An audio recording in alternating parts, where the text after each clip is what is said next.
My name is John Pavelski. My grandfather immigrated from Poland in the late 1800s. He farmed, he was basically a dairy farmer at that point. My dad basically bought the farm from my grandmother.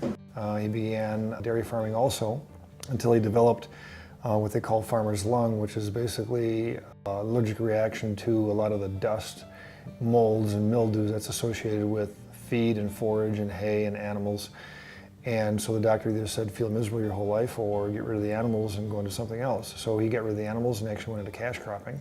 I came into the operation right around early 1980s. Got married in 1985, have 7 children, and currently only one is left home, Grant.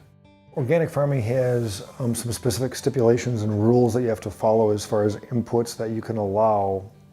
In organic farming, you can't allow certain man-made chemicals. It has to be naturally mined ingredients or naturally occurring ingredients in order to be certified organic. Certified organic ground has to have been free from any man-made chemicals or certain substances. And there's a whole list of them. It's called the NOP, National Organic Products Listing. You know, every year it's reviewed, and they've been changing that for the last 20 years as far as what's allowed and what's not allowed.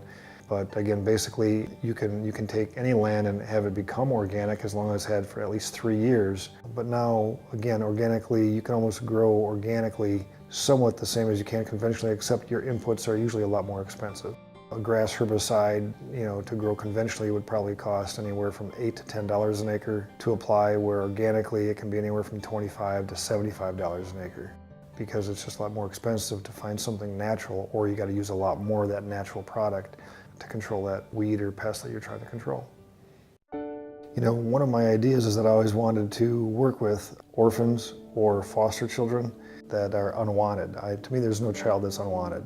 And one of my dreams would actually be to actually run either a boys camp or a young adults camp, where you basically bring them onto the farm, basically fresh air, good work ethic. You feed them wholesome food. Our diet right now in America is really poor. We eat way too much sugar. I mean, what's amazing is that a can of soda contains anywhere from 9 to 17 tablespoons of sugar. Once somebody told me that one time, I says, no, I did not believe it. And this is, you take 13, 14 tablespoons of sugar, put it in a glass, take it up to 12 ounces, and taste it.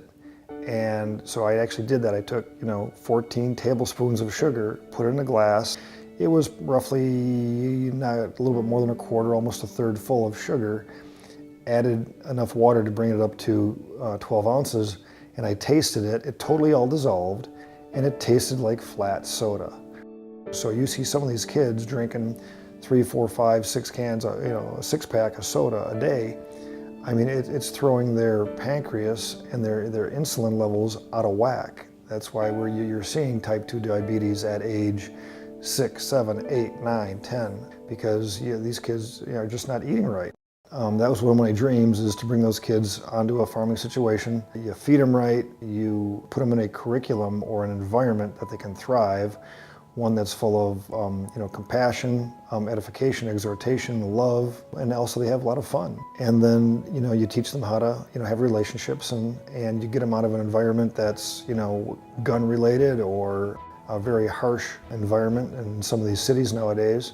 Just give them the ability to be themselves and be who God created them to be, and then teach them how to be responsible, independent citizens, and how to make a living, and use the gifts that God has given them.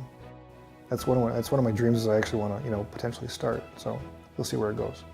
I'm just really appreciative of the family that I had growing up on the farm, the care that was taken care of me physically, mentally, educationally, spiritually. And I just think I have that offered to as many people as possible. I'm really kind of humbled and honored by that you choose me to interview.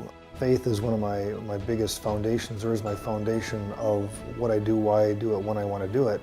I would just highly suggest that whoever's looking at this video to really consider what you believe. Because basically, whoever is the one that is your final authority is your God. If you determine that, well, I'm going to be making all my decisions, that whatever I decide is the way it's going to go in my life, well, then you're your God. From my past experience, I've did a lot of research on the Bible, The Bible is historically true, it's geologically true. There's no place in the Bible that is false, fake, or made up. It's chronologically accurate, it's scientifically accurate. The bottom line is either this guy by the name of Jesus Christ, he is who he says he was and is, or he's the biggest liar that ever lived. Buddha's in the grave, Muhammad's in the grave, and the only one that's not is Jesus Christ. And why would a bunch of people follow him and be willing to die for him if they did not witness his resurrection and what the Bible accounts as I believe is true? I think a lot of people just don't understand is you're making decisions based on what you see on TV or what you hear on the radio, so that what's your foundation for making those decisions on? And I see a lot of people getting into trouble or running into some potholes because they don't base their decisions on good sound faith, which I believe is the Bible.